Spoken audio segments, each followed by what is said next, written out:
we're both hyper emotional right now. And I know that I can't talk to you in a yelling voice, or I can't curse at you in that way. So I've learned you want to be him, because if you're him, she will follow. If you're truly loving someone despite what they're doing. And so I equate it to God. We can go shoot up 1,000 people. God is still going to love you at the end of the day. You don't think love is a choice? In the sense of you saying choice, I choose to love you. Mm-hmm.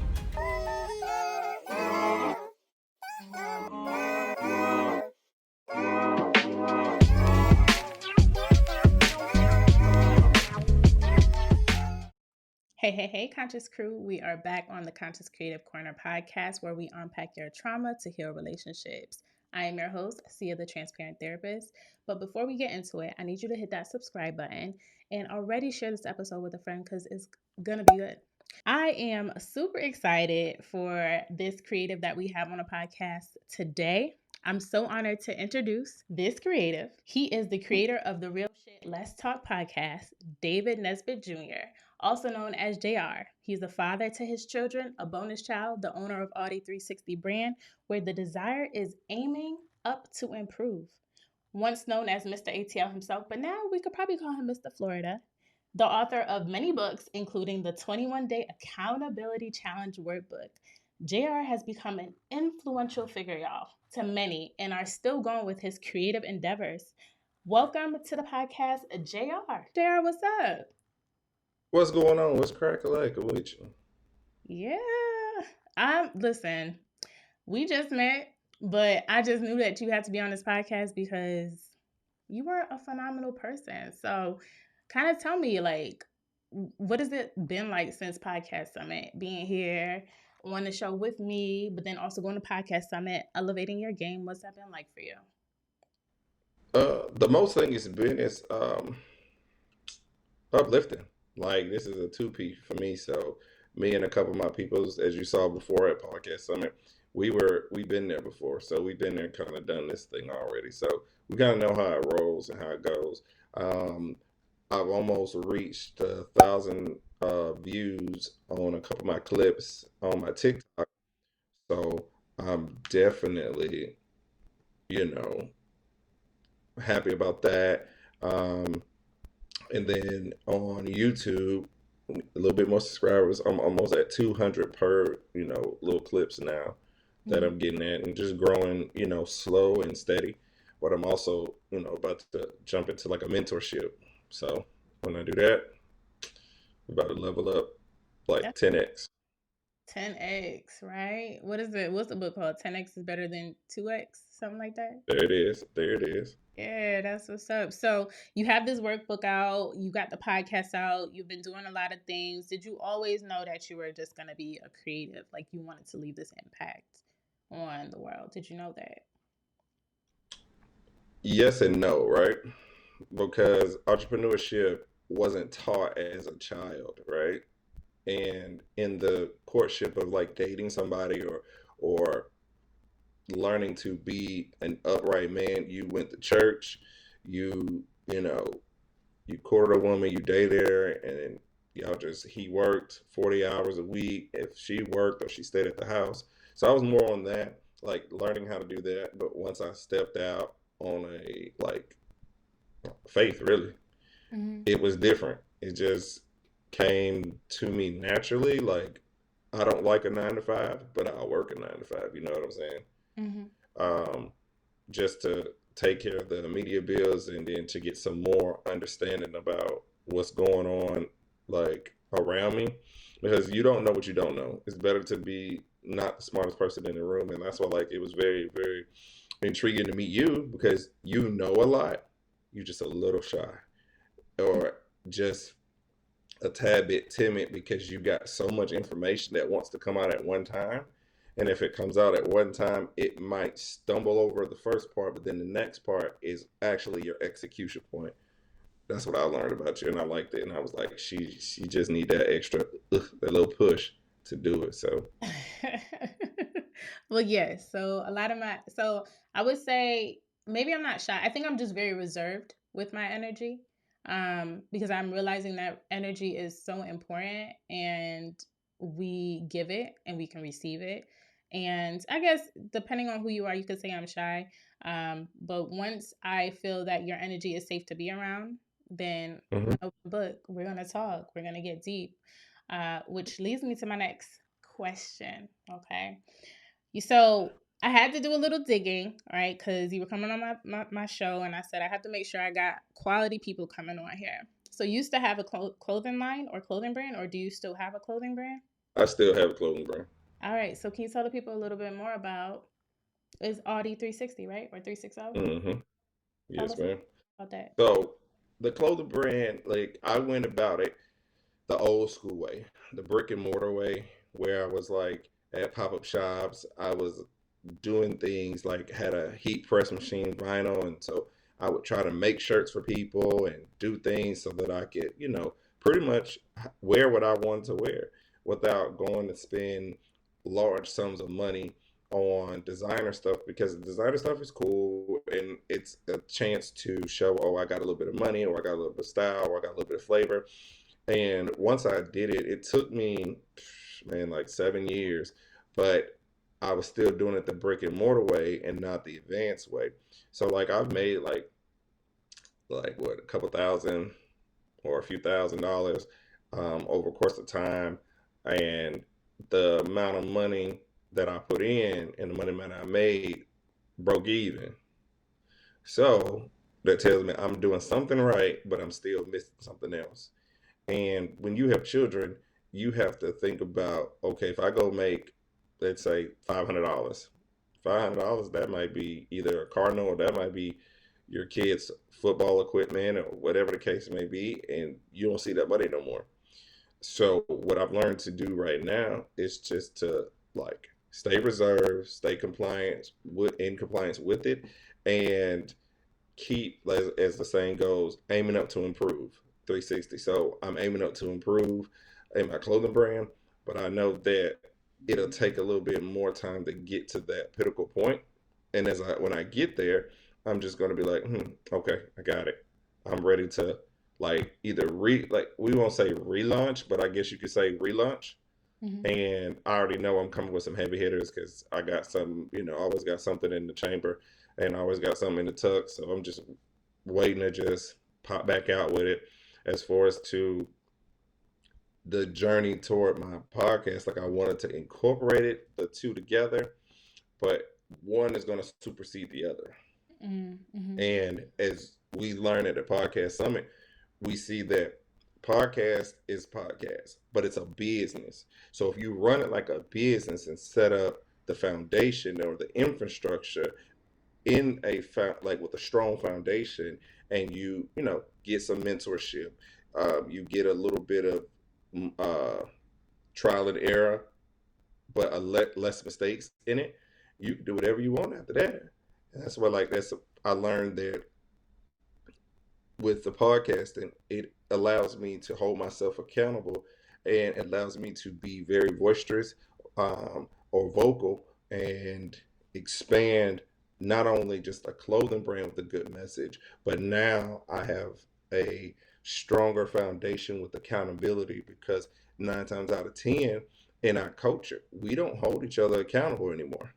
We sit there and make excuses. I've made excuses, and excuses don't solve the problem, aren't the solution. Yeah, I can relate to that, right? Because we do need people around us that's going to help elevate us. And I think you said you're going to be starting a mentorship. And is the mentorship for your podcast business or the clothing brand, or is it for something else? For that, it's the accountability community, Okay. and it's going to be more of community based. Like David has the morning meetup. Yes. It's community based. So I'll help and I'll come on, you know, maybe like every 3 days. I'll just pop on and say, hey, tonight I'm gonna be da da da. We're gonna check your accountability. Is there anything that you want to talk about? Anything that you want to do? Um, Leave questions in the comments, or like DM me what we need to talk about. Okay. I see. I see. I mean, that's kind of cool. So it's already launched? No, I'm working on it. I'm getting the app up and functioning and started. Okay. Okay. I'm excited for you. So you mentioned too, like, there's been times where you haven't taken accountability. So are you ready to kind of get transparent? Let's go. All right. When in your life have you realized that you, JR, have been the problem? It was a conversation about, I want to say a year or 2 years ago and some change. Don't quote me on the time frame. But I was talking to my cousin, and my cousin, can we curse on your podcast? I prefer you not to, but I mean, if it comes out, this your space, so go ahead. Okay, I mean, it's just my cousin just gave me the real. Yeah. Um, he is a very upfront, straightforward guy. He has toured the world. He's done things. He's made big money. He's lost big money. He's turned around and made the mistakes in his time, but helped me to learn not to make those same mistakes or go down that path. Or his mentorship or his people that he had around him taught him how what not to do. And we just had a real conversation, and he snapped at my ass and gave me the realest like talk ever. I was mad at him. I was like, yo, like, I don't even tolerate disrespect, but he wasn't trying to be disrespectful. He was trying to get his point across. And so a lot of times in those situations just like that, I was like, I started to get sensitive about it, right? And I Hmm. was like, man, I was like, yeah, I do this. Man, I've done that. This, that, and the third. I wanted to be defensive. So Hmm. I realized after sitting on it or pondering for a little minute, I was like, you know what? I love him. That's my cousin. That's my brother. That's my blood. Like I love him to death. And he has always been upfront, straightforward, open doors in the sense of like if I need a place to crash, I came in town or hey, some good advice. He's always there. So I have no choice but to say that was a time that I realized that we can blame others, our parents, our friends, our other relationships, our old relationships, our broken hearts. And instead of looking in the mirror and said, you are the effing problem. Mm. So now it's time to fix it. And what are you gonna do? You can't curl up in a ball and female it out because you a whole man, you a whole dad. So it's different. And once I learned that, like we talk, we don't even have to talk like every day. We might talk 2, 3 times a month or every other month. We just check in and we get the ping pong ideas, and it makes me make sure that like a little check off list, sort of like, okay, when we talk about this, what new moves am I doing this? We hold each other accountable about reading new books, about evolving to the next level.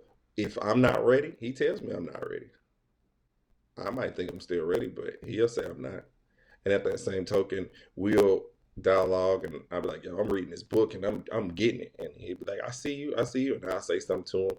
He'll be like, "Yeah, that's true," and he'll take some little words from me or some good conversations, and we just keep vibing.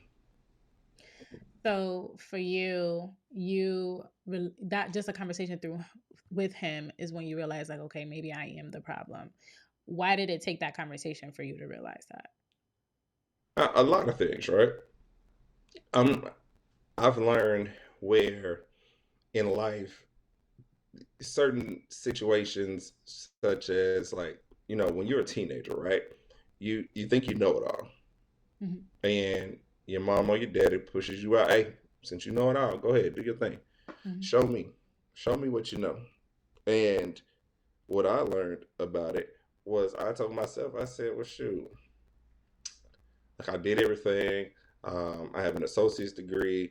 I'm like, okay, cool. Like I ain't worried about nothing. I am smart. I am educated.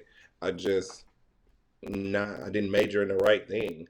I didn't. And once you start like getting it over the 21 and over the 25 hump, you'd be like, dang, you got to start really calculating everything that you do, Mm-hmm. because everything that you do in like it from the past will come back in the future. So what you don't do in your 20s, you will pay for in your 30s, and Mm-hmm. so forth and so forth. And just realizing that it was close to my 30s that I was like, damn,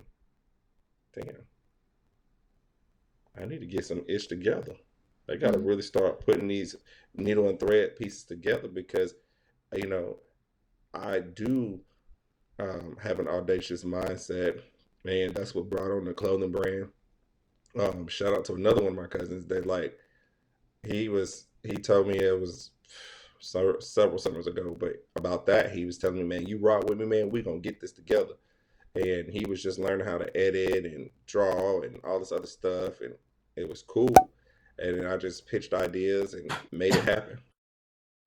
And as time, bless you, Thank you. you're welcome. And I learned that, like, man, once I started depending on myself, like I've always kind of, in a sense, been dependent on myself to like either make the mistake or learn from the mistake, and learning that it's a lesson and not like a depressing moment, right? Mm-hmm. Now, I wasn't taught to wallow in sorrow. I was taught to suck it up and keep it going. So, again, having that conversation like a few years ago, like say, don't quote me on the time frame, but when we had that conversation, hey, I just snapped again. Just Mm. hey, I'm on it. You said this piece where you said you were taught to not wallow in sorrow, but suck it up and keep going, right? And so Mm-hmm. the basis of what I do and how I help people is having them understand actually how they can pinpoint their sorrows, right? Which is why I have an assessment that it's a free assessment that everybody, if you're watching this now, you can go ahead, take the assessment. The link is in the description somewhere, where you're pinpointing where your sorrows are, right? You're pinpointing what the problems are, whether you're when you're in relationships, familial or platonic relationships, where maybe your communication's off, maybe you're not allowing open space for people to understand what's going on in your life. And I created the assessment because I want people to really know, like, okay, when I'm going into this new friendship or I'm going into this new relationship, I know I can work on my patience a little bit more. I know I can work on how to show up as authentic as I should. And I think it's just a great assessment. All right. So you talked about not wallowing in your sorrow. And a lot of what I talk about is actually pinpointing your sorrows. So for you, do you think you were taught not to wallow in your sorrows because you didn't necessarily have a safe, like an emotionally safe outlet to talk about some of the things that you were going through? Because one, you're a Black man, well, one, you're Black, and two, you're a man, but you're a Black man. And I know that in society, you guys carry a lot on your shoulders, right? And just talking about your emotions or talking about what's happening for you could be a sign of weakness. And that's something that's perpetuated throughout society. So for you, were you taught not to wallow in your sorrows because there was nobody to say, like, all right, JR, I hear you. Let's talk about it. Let's kind of process it. Yes and no. It's sometimes you have to learn certain things that you just can't give too much energy to. We spoke briefly about energy. You learn it later on, but as a child, I mean, I had a pretty decent childhood. I'm not gonna say it was like heart stars and horseshoes, but I had what I needed. I had the tools and the resources necessary to perform and to become a good individual, Mm-hmm. as well as a stand-up person. Now, with that on the other hand, there's some things that I had questions about, like as I say, relationships and different things of that nature. Just learning, like I can learn from my mom and I can learn from my dad, but I would say just it's so crazy. The guy that just came in to help fix the AC, he was just saying how dads are so important, and I was like, I agree, because we do carry the weight of the world or more on our shoulders, and we can't be too emotional, because too attached to something that means nothing doesn't help the solution in certain cases. Mm-hmm. Not saying that your emotions aren't important, not saying that you can't cry, not saying that you can't have a depressing time frame or moment, but you can't sit derived into it, because the way of the brain, in my words, is that if I start thinking sad thoughts, something bad happened. Okay, cool, I'm sad. I'm emotional. I shed some tears. I keep thinking about it. Then other thoughts come in my mind. Then other thoughts come in my mind. And I just keep going along that same little wave line until either A, you could snap, or B, you just sad all the time. You got to take pills. Not to say that it's wrong for people that do take medication or anything like that, because some people need it. So I'm not going to ever say that. I'm just saying that sometimes our thoughts are the number one thing that keeps us going, or we keep going on with that same thought. Mm. So you mentioned this, and it's a concept that you didn't necessarily have words for. Maybe you do know about it. So when you're saying that you can't be too emotional, right? You're right. One of the things that I practice with people and I teach people to practice is operating out of wise mind. Have you heard that term before? I think so, Okay. but you can refresh my memory or I was going to teach me anyway. something, Doc. Yeah, I Oh, was excuse going me, Doc. to. I'm You not a doctor. I'm not a doctor. But wise mind just means that you're pulling from both your logical and your emotional mind, right? So you think about it as like a Venn diagram, right? So you have your wise mind, your emotional mind. Sometimes when we are too far on the spectrum of emotional, we're going to make emotional like decisions, right? And then when we're too far of logical, we're making too logical of a decision where we're not thinking about the humanity, right? Because we're humans, right? Of the decision. And so when we blend those two together, we're in the Venn diagram, we in the middle, that's when you have like a semi perfect decision. And so when you're saying like, hey, I can't lean too far into the emotional, you're right. You shouldn't. Right. So we can acknowledge it. We can acknowledge like, hey, I'm in this space. I'm feeling this way. But then you also want to pull on your logical. Well, logically, does this make sense? And I'm going to acknowledge that I'm feeling this way as well. And so, you said you had a really good childhood, which is great. Not everybody can say that. You're a dad. And remind me, you have all sons? Yes. Okay. And so when you are showing up for your sons, I don't know if they live with you or not, but when you're in the presence of them, how are you showing them that it's okay to be emotionally safe with you? So, one of the biggest things that I try to do is have the either open ended conversations. We're saying that, like, here's an example. It's, I have an open door policy. We can talk about whatever. If it's really alarming and concerning, I got to talk to your mom about it. Got to let her know, or we have to see what's the root cause of it, right? Once I get there, we can talk about it. We dialogue.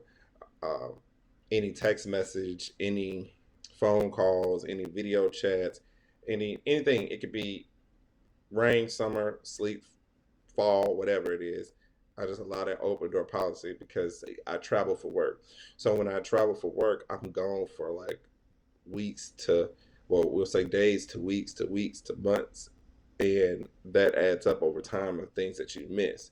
So in that amount of time, I miss a lot of things because I'm trying to make, make the money, the 9 to 5 financial, obligations of bills and things they might need and different things of that nature. So I also try to make their games. Like I got my parents, they're really good grandparents. If I can't make something, they'll pretty much step in and they'll make sure that they show up. Like one thing it is, we're gonna show up for you. You might not feel that I'm there all the time, or you miss me as much as I miss you, but we understand. Like I love you, like, and I express that the love that I have for you is unconditional.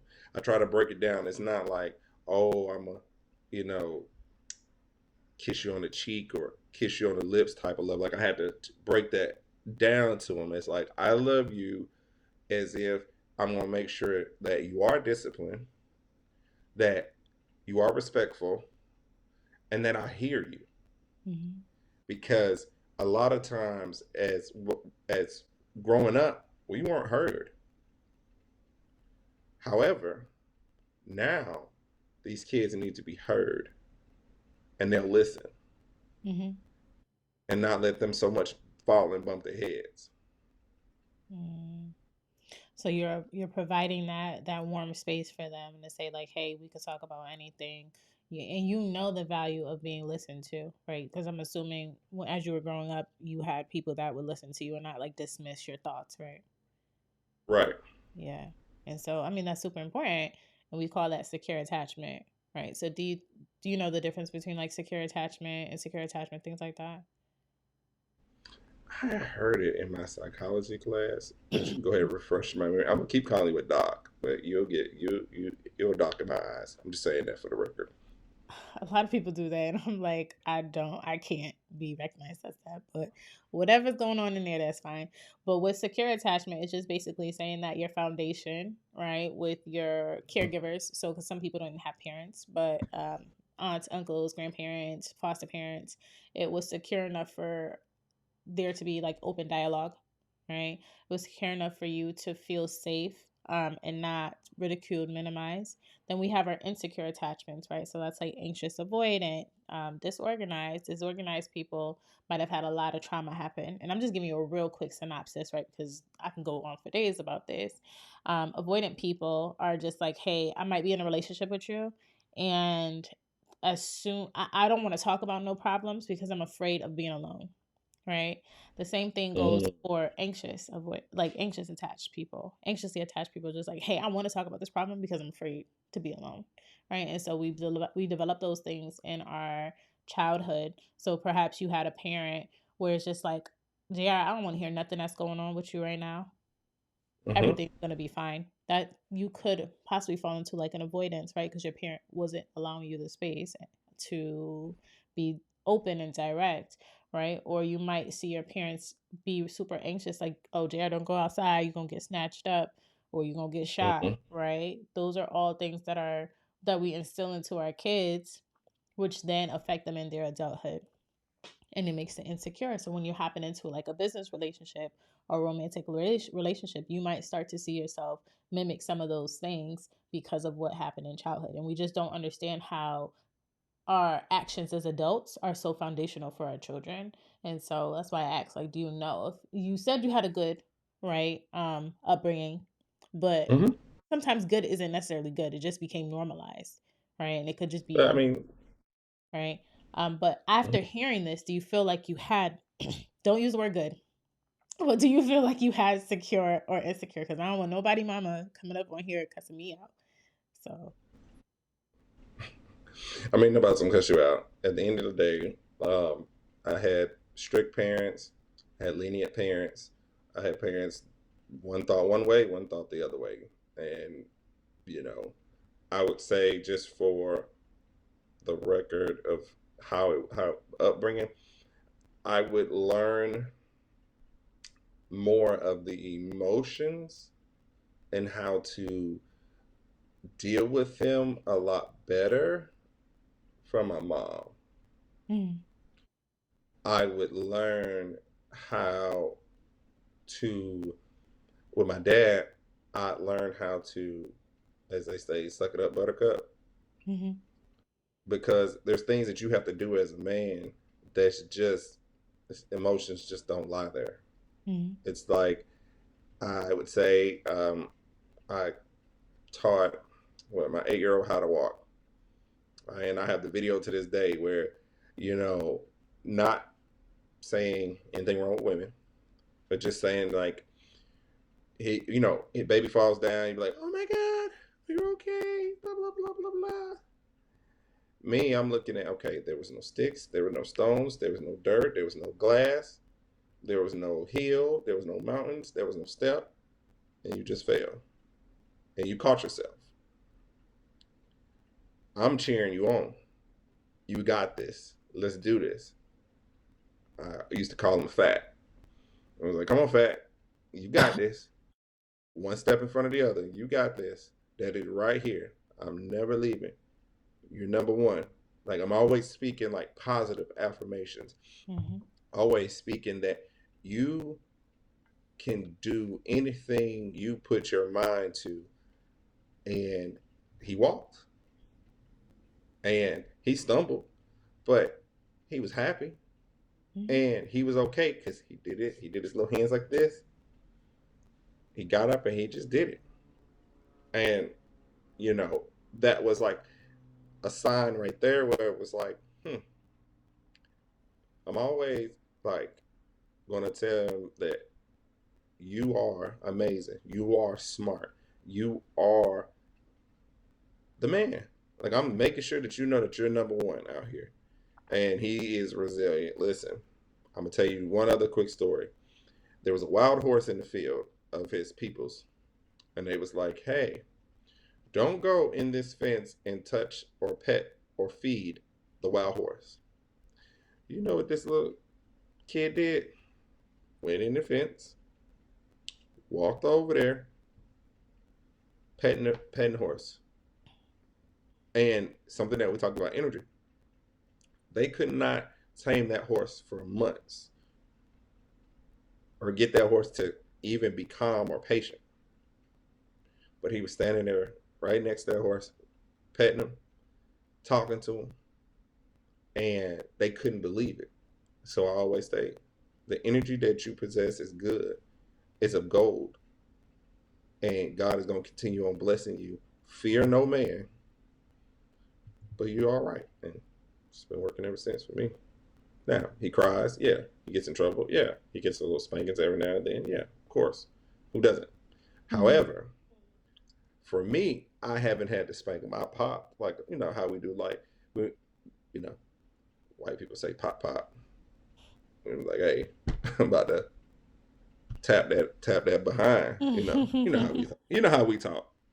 However, right, and he understands, but he's a smart individual. He knows a lot, um, and as well as my 12-year-old, he had to make some mistakes himself, and he's an awesome football player. He's gotten straight A's for like the last year and a half, and he continues on putting his education in front of everything. He's like I said again, he's really good at football. He's an excellent basketball player as well, but he's really smart. And I said, and you know, got a little baby, so he's awesome too. So he's just drooling and everything else. How old is he? 4 months. Oh, little. Oh, you doing it all over again. Don't go there. I mean, it is what it is. Yes, Okay. ma'am. Okay. I mean, it's good seeing you talk about your kids, right? It just kind of shows me the enjoyment that you have. Not everybody likes being a father, right? And it looks like fatherhood means a lot to you. So I appreciate you kind of sharing those stories because it just again highlights the security that you have within yourself to be a father, and then just I guess the respect you have for fathers as well, right? Mm-hmm. So I do appreciate that. So we're gonna go one level deeper, okay? Okay. I preach boundaries on this show though. So if there's ever something you do not want to answer, just say like I don't feel comfortable answering that, right? But if you had to heal any relationship, it doesn't have to be romantic. It could be one with a partner, a friend, whatever. What would be that relationship that you would want to have like healed from the past?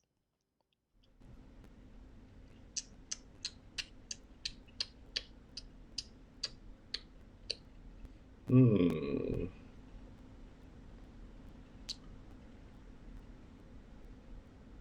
Would probably be a deeper relationship, probably like with my dad, maybe. Mm. Um, just because even though my mom and dad divorced, you know, you live on one side of the tracks and then you live on the other side of the tracks, and then now you're just on that straight path of you're grown now. So I've done my journey. I've dealt with everything I had to do, and that's just with the mere fact that I'm learning that with me is that just because you're not with the child's mother or anybody like that doesn't mean you stop being a father. It just means it's that much harder to Yeah. be a father.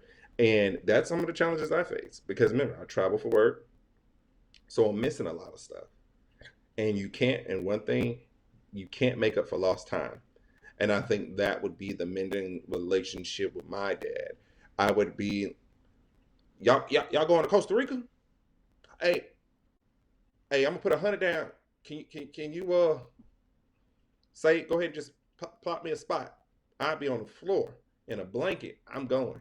You know, I would put myself in more of the realm of, hey, we're gonna do this father and son thing. Like we went fishing all the time back in college. That was good. He taught me how to grill, taught me how to change a tire, put on brakes, stuff like that. Mm-hmm. Fry fish, cook some other things, different Mm-hmm. things of that nature. But I would have loved to do more traveling because they get up there in age. And, when your parents get up there in age, they don't move like they used to. So I think that would be, we would travel more. We would have traveled more, did more things, uh, maybe develop where we get all the grandchildren together, boys, get them all together, and we go camping, and we go to Disney, or we are going like overseas type of ordeal, but we're giving them exposure, and we're working together. We're doing this, trying new foods, like we're going out there and living, but not so much as always doing something, but also, hey, let's put this garden together. Let's let's do something. Let's learn something. Let's sit down and let's watch. Let's go to the Lions football game or the Dallas Cowboys football game type stuff. That's all. So you would have more connected time with your dad, is what you're saying.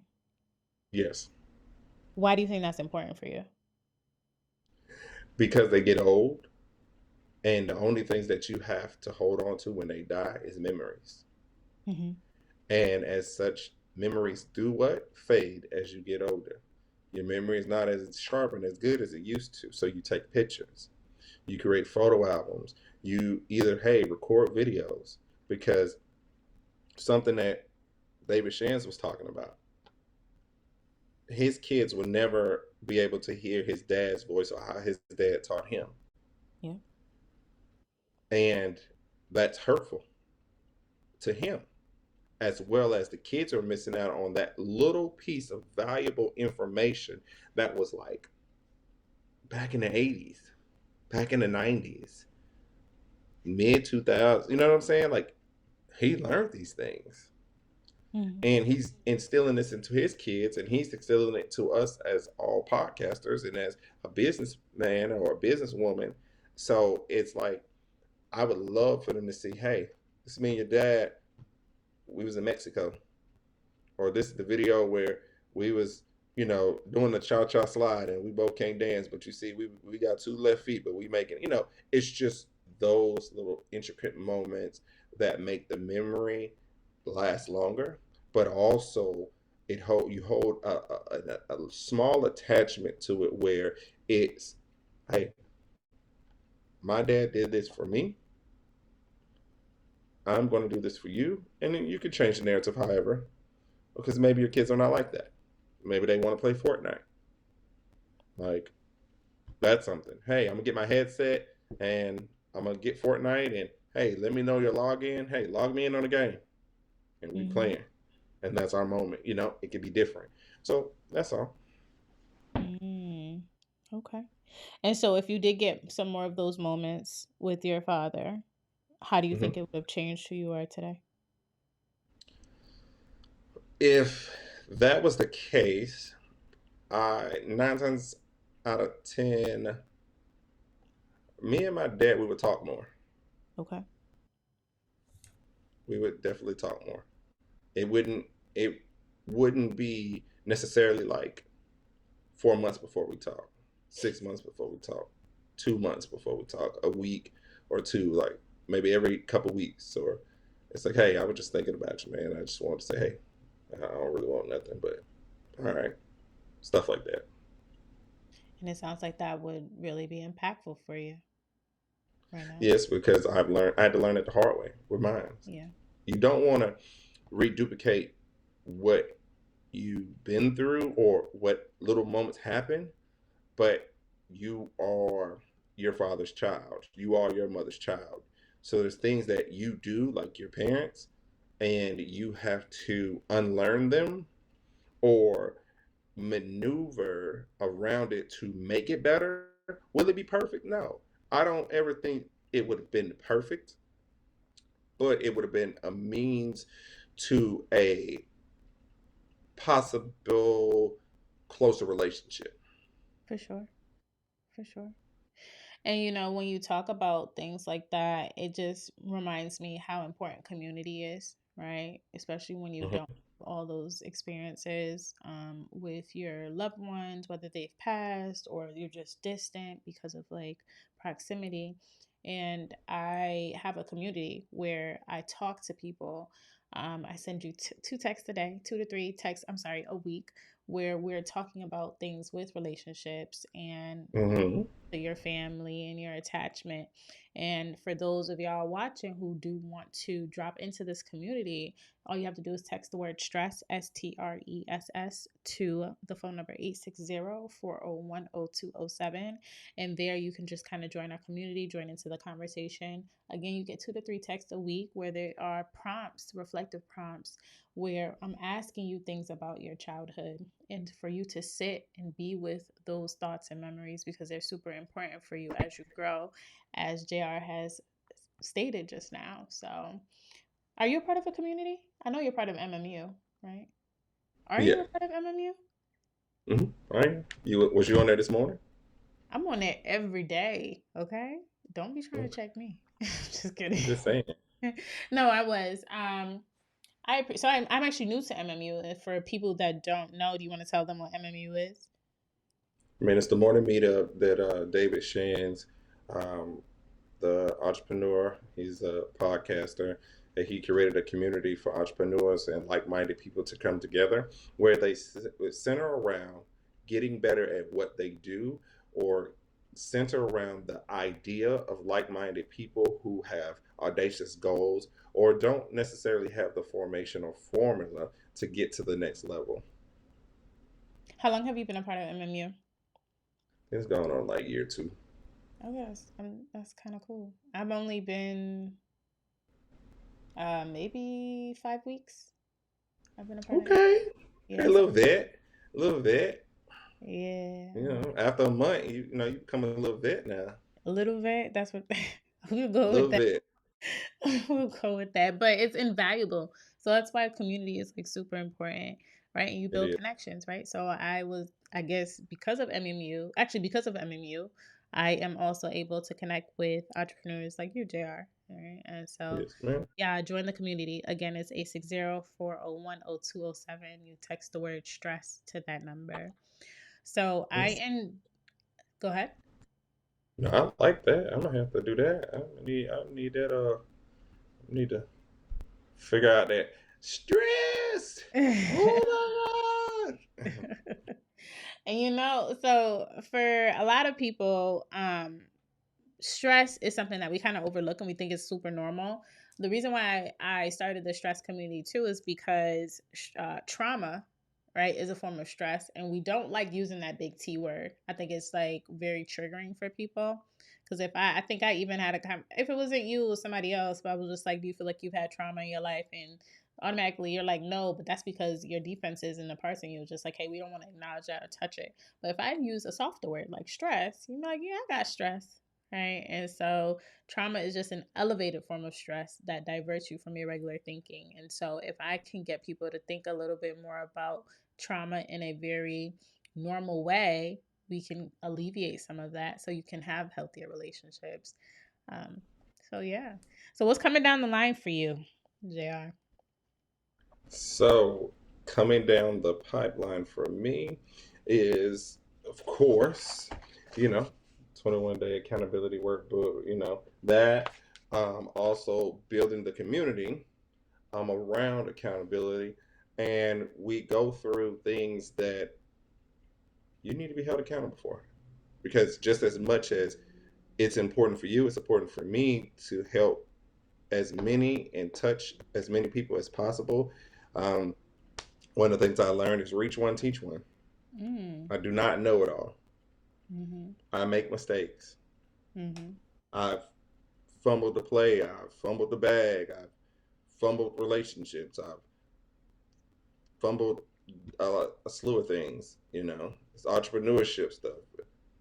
At the same time, I get up and I keep going one foot in front of the other. I have to shake it off. I have to have my moment of grief or my moment of disbelief, and just stick to it. Make it happen. Like excuses, I've been working on it. That's one of my accountability things. It's not giving excuses, providing a solution. How Mm. can we get this done and execute? I help people in my accountability community hold themselves accountable as well as and show the importance of why accountability makes you the man or woman that you are, sustainable in today's society, whether you're black, white, green, purple, orange, doesn't matter. We work together. But I'm trying to get to that point too. I'm still building the community. It'll be in the WAP app. And that's a subscription community. I have a Facebook community as well. You just type in real ish at, you know, on Facebook, and then I'll send you the link so you can probably add it in there, Of and course. you just Okay. type it in there. And basically, in that community, what I do is I type in daily affirmations, right? So I love that. when I type in daily affirmations, it doesn't matter what time. Like I usually have a preference either in the morning or the afternoon. I do my best to stay consistent in putting affirmations in there, and every now and then I'll drop some of my clips from my podcast in there, right? Mm. But eventually get enough people going, building that community up, and transition to the WAP app, which would be a paid thing. The And we what app? meet WAP. You WA? never heard of it? No. It's hold on, let's see real quick if I That's have it up interesting. for you. Is it like Mighty? Mighty Networks.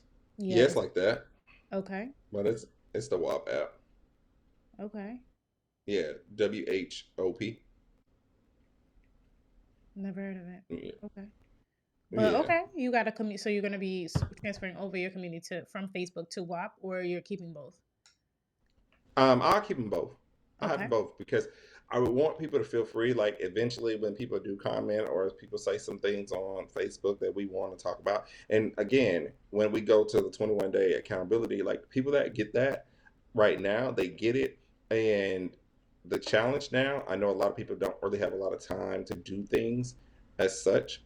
So what I learned to do is I am the type person where now, for those who do get the book, um, I'm going to join it, and we're going to do the whole 21 days together.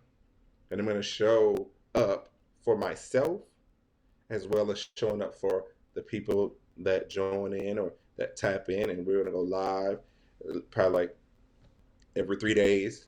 Hey, this is what my accountability looks like. This is what my book looks like. This is what today's like. Talk about it. Hey, I'm at the gym. Hey, I might be 5 o'clock in the morning, but I'm out here, I'm getting it, I'm getting up to it. Or I might have to go to work today, but I'm going to have a positive attitude. I want to have that meditation moment. Hey, I haven't talked to my kids in a like couple days or a week or whatever. I need to set a destination time for X, Y, and Z. And I want to show people that I am just as human. I am just as vulnerable. However, I'm a leader. And so at the end of the day, I'm not gonna just I'm not gonna make it where I'm just harping on one person.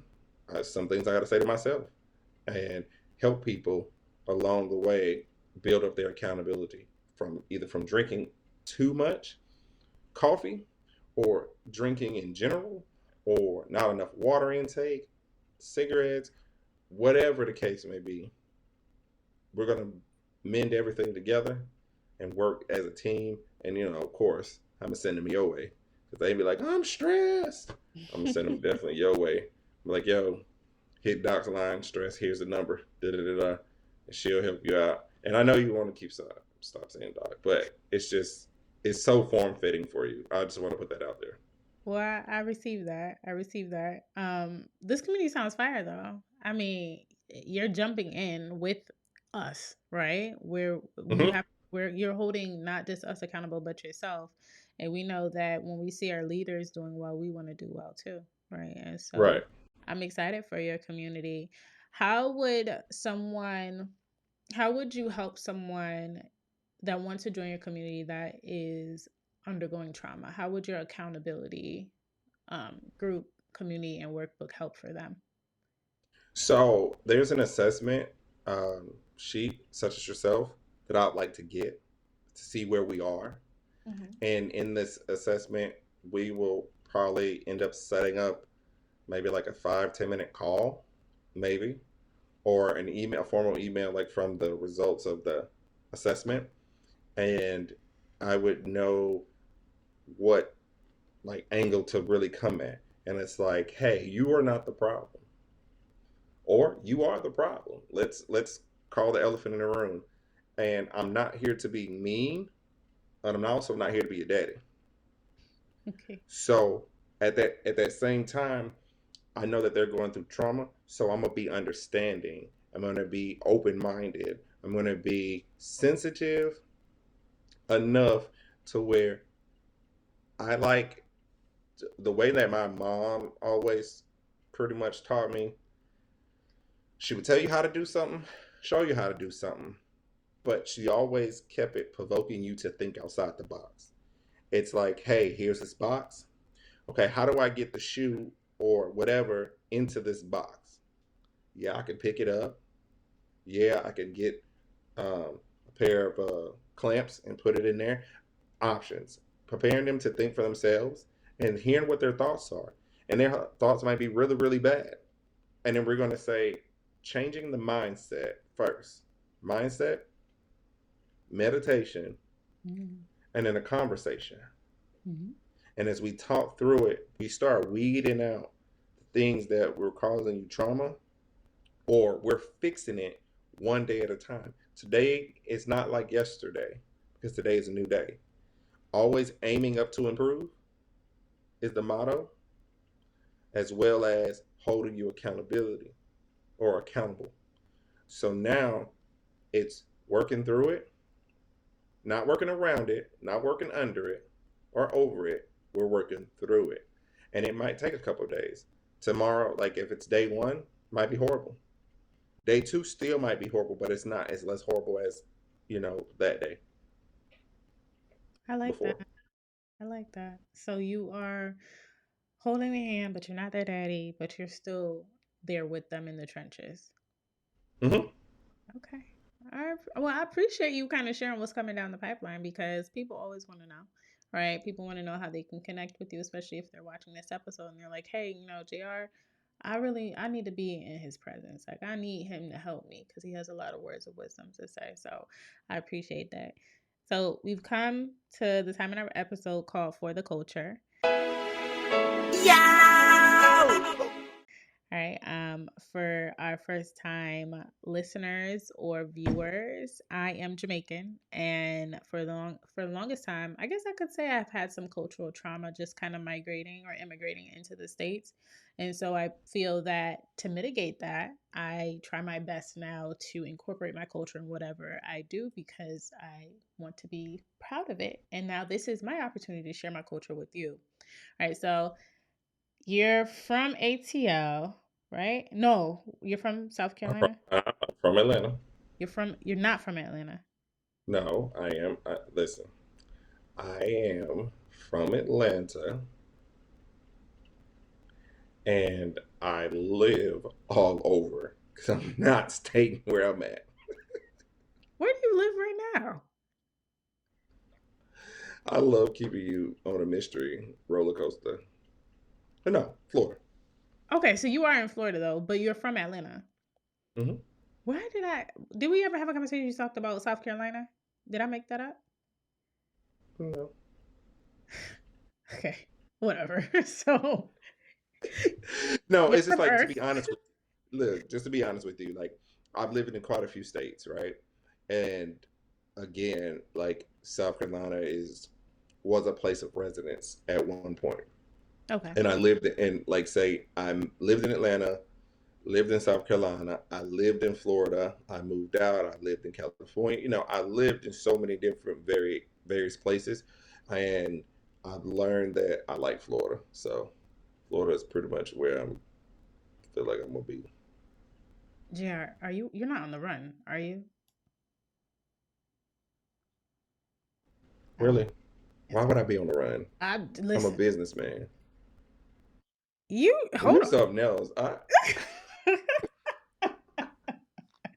That's because see when you travel for work, you live in different states. You know what I'm saying? So Yeah. you don't like it was reside as like when I traveled, it was reside that I lived in the Carolinas, and then another part I lived in California. It was just the variations. So that's why. I mean, we had this conversation probably twice, and you done told me like 1,000 things. So I'm just trying to piece it all together. I can't. I can't. I mean, if I you're a lived a witness good. protection, we don't have to say nothing else. We could just stop right here. It's fine. It's fine. Nah, we're all good, man. We're all Okay. good. All right. So the reason I asked is because depending on where you're located, I've had some people on the show who have actually never encountered Jamaican people, and there's other who are like, yeah, they're my neighbors, right? Hmm. Or they're actual Jamaicans, right? So Hmm. for you, do you have any experience with like the Jamaican culture? Because I mean, you lived in Yes. Atlanta, so it had to be yes.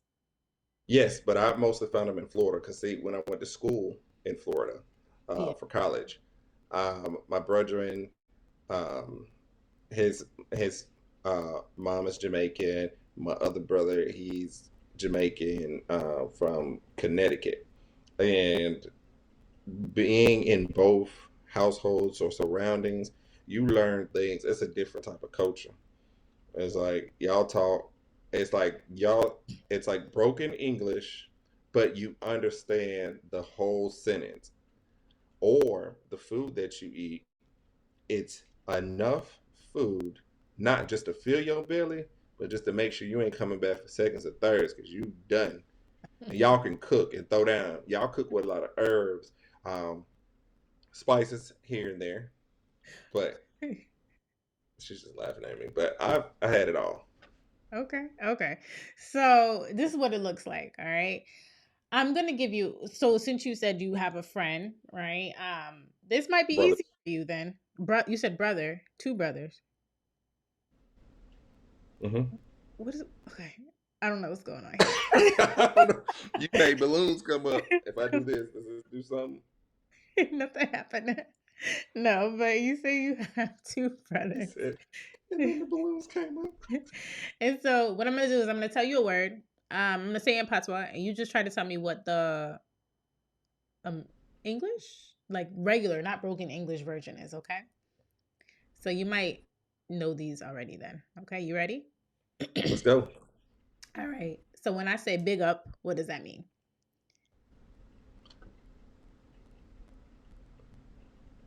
I'm lost on that one. You stumped me on that one. It Do you means want to use, up. let me yeah, so let me use it in a sentence. Ready? Um Big up yourself. Oh, like boss up. Eh, Sort of like respect or like congratulations, kind of like, oh, you're doing good, right? Can you use it in a sentence in your accent? Because you got Yeah. one. What you want me to say?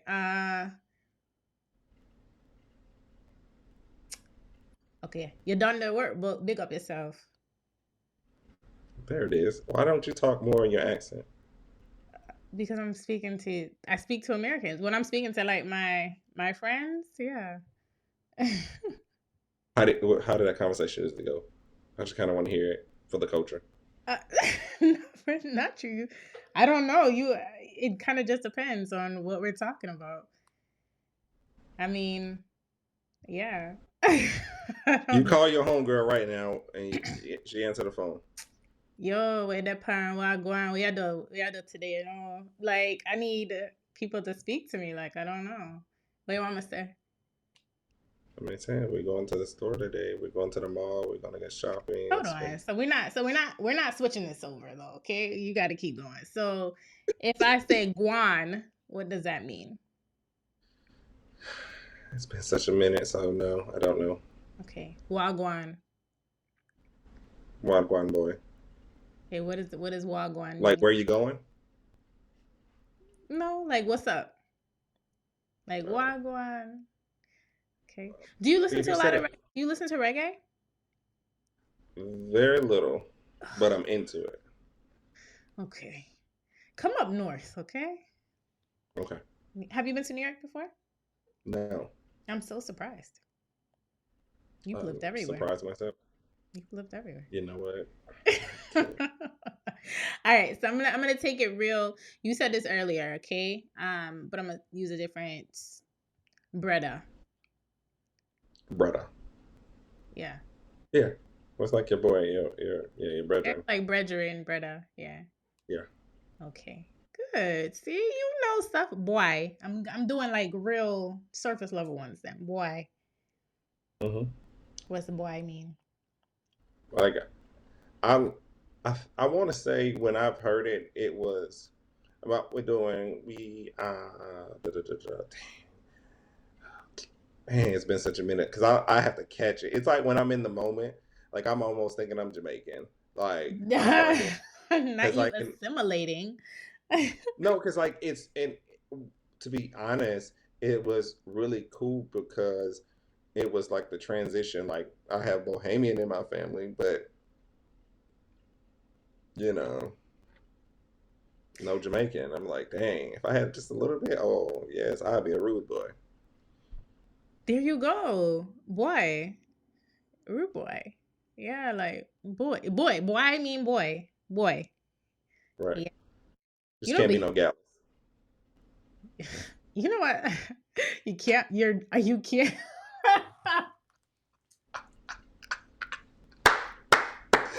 Yes.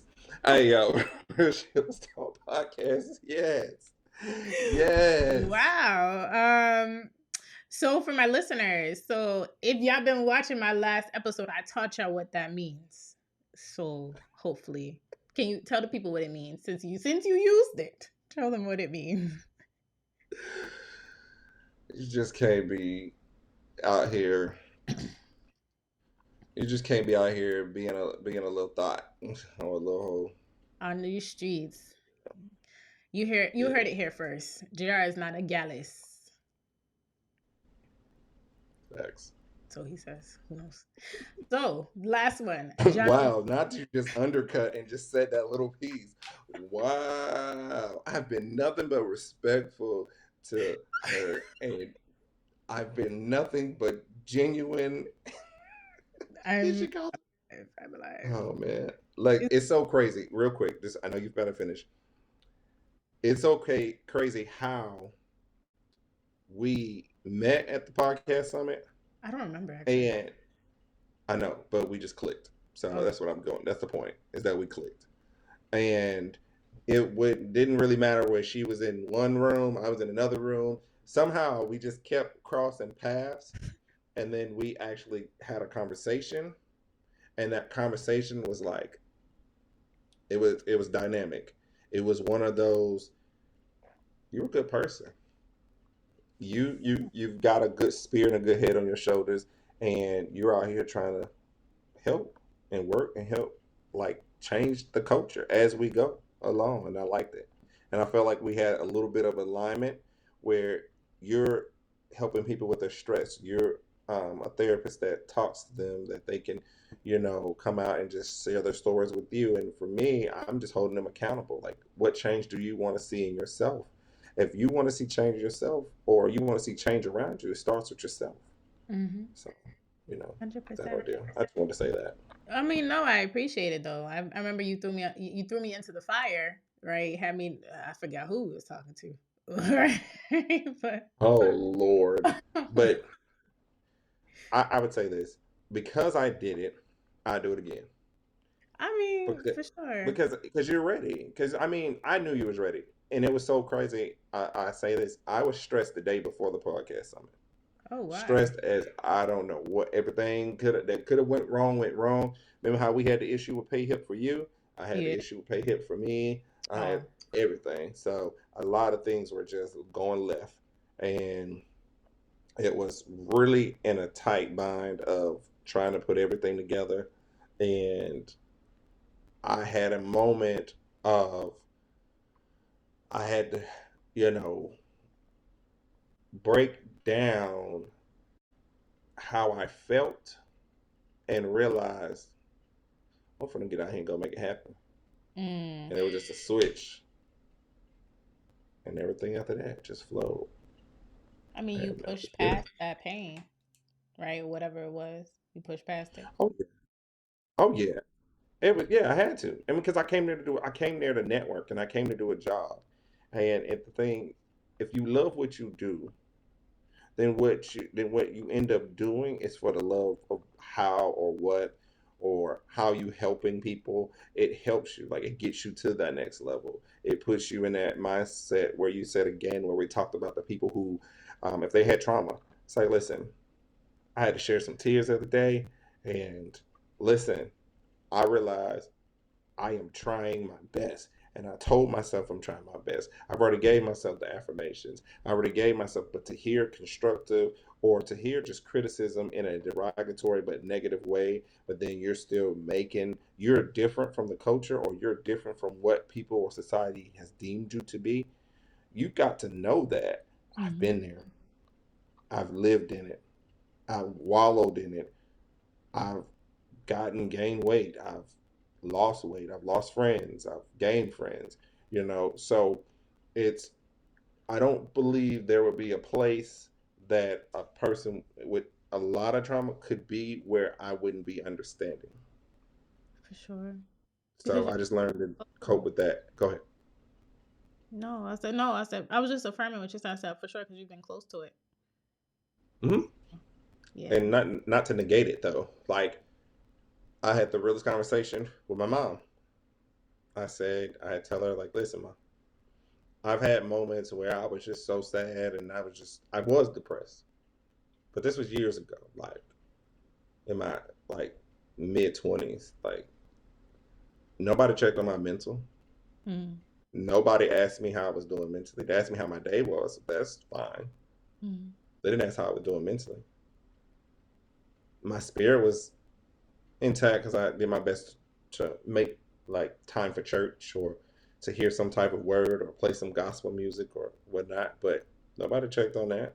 It was you got a child, you need to work. Hey, now you're a real grown man now. Da da da da. Woo woo woo. Mm-hmm. And to talk about it and get it off is one check mark closer to a breakthrough from a breakdown and also open up the door that I have to learn with my kids that they're going to be sensitive, either hypersensitive, hyper emotional, or they're going to have their seasons. And it's kind of funny. I don't want to say it like in a way where it's like sexist, but men have their periods. Yeah. So, you know, it's like, hey, let's get over that. Can I throw some science behind there? Oh, Lord. Go ahead. Since you over here clicking, I heard the clicking of the pen. You start writing down things. Well, nah. So I mean, no. So men do have their periods, but not really periods. You just go through a time in which your estrogen levels are heightened, right? Just Mhm. like how when women have their cycles, right? And so there are times in which you guys are actually super, super sensitive, right? And it's very cyclical. So I hear that 100%. Jano. Which means God's know. God knows. So I'm not even gonna ask you. That was the last one right there. All right. So I mean, it's been a pleasure. Like I feel like I really enjoyed this conversation.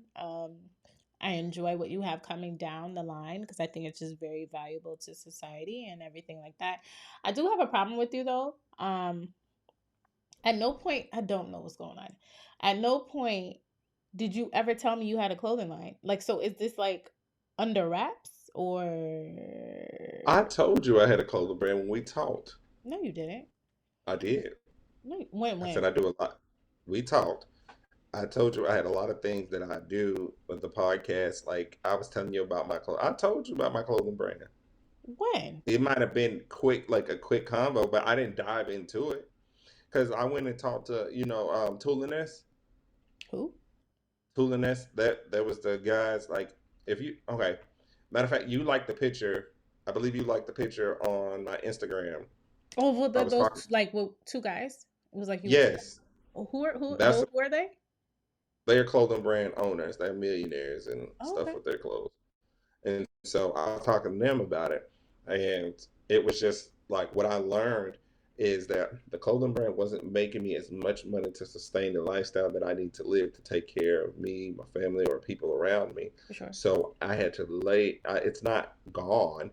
I just have to lay it down just on base and just be like, hey, now that I know I need to put some stilts and some stones and some really more foundational things in the structure and then let it take off in that way.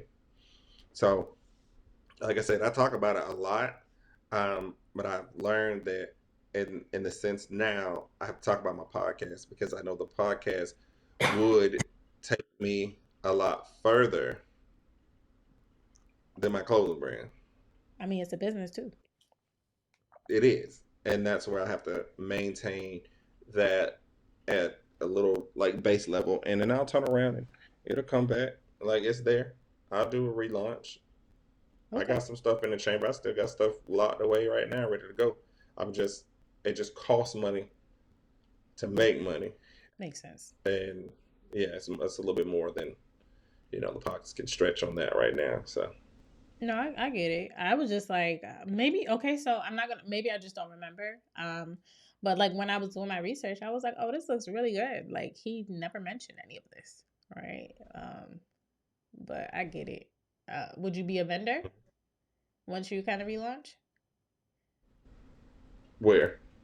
Like any like do vending? Like would you become a vendor of your things, or do you have like a brick and mortar No, I would definitely vend. I would or like definitely be pop up vending. Like shops? I guess what you would call it. yeah, I would do a couple of them, and then just like I say, slowly online. You just be like, hey, put your order in today. It'll come to you in 7 to 10 days or something like that, Yeah, and boom. that'd be cool though.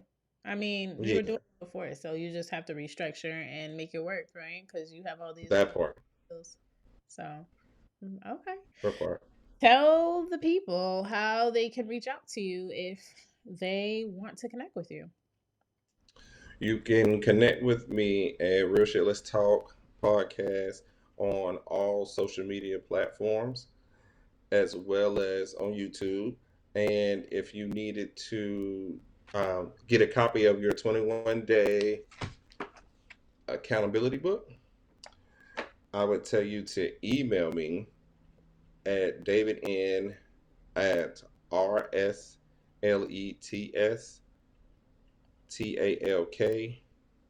the word podcast.com. And in touch, and we'll make it happen, man. All right. Yeah, I better take him up on that offer too, right? Make sure you get in touch with him, listen to his podcast. You're on all streaming platforms, correct? Yes, ma'am. And Okay. I got everything correct. And the latest episode just dropped called The Call to Action, featuring Nisha, six figure strategist. Listen, I'm doing numbers with this one, and like it's gonna be it's that one. It's that one that you'll be like, I'm coming back for more. Yeah. I've seen some And clips. I'm also sending you something, man. Once I know your size, I'll send you something. You should tell me your size. Okay. I'll do that. I can't say Yeah, that. yeah. Yeah, yeah, yeah. I know. I But want I'm to just tell you saying, I just right want to now. put it. I'm a large. I'm fine. It's fine. I'm a Yeah, large. I just want to. Yeah, I got you. I want to put it out there for you, let you know, because I am definitely grateful and thankful, and I would like them to tap in with you, man. You got to teach me. You're teaching me a lot. I try. And My goal is to have people come onto the podcast and teach me something, and then I, in return, teach you too, right? And then obviously, it's a win-win for everybody that's listening, right? I right, just think that our minds play such a huge role in our decisions, right? And just learning right, how to unpack some of that stress, some of that trauma, it can propel us like further than where we are already, right? We just have to acknowledge, thanks. and that's the problem. It's unacknowledged. So thank you for dropping your socials. And for those of you who are still wondering like how you can work through certain things while having a relationship and maintaining your money, make sure that you watch the video that's going to pop up right here where I talk about bad boys, and you want to watch it because I have a lot of great nuggets in there. All right, y'all. It's been a pleasure sharing this space with y'all. Make sure you walk good, keep the vibes high, and I will see you on the next episode. I can't with these balloons.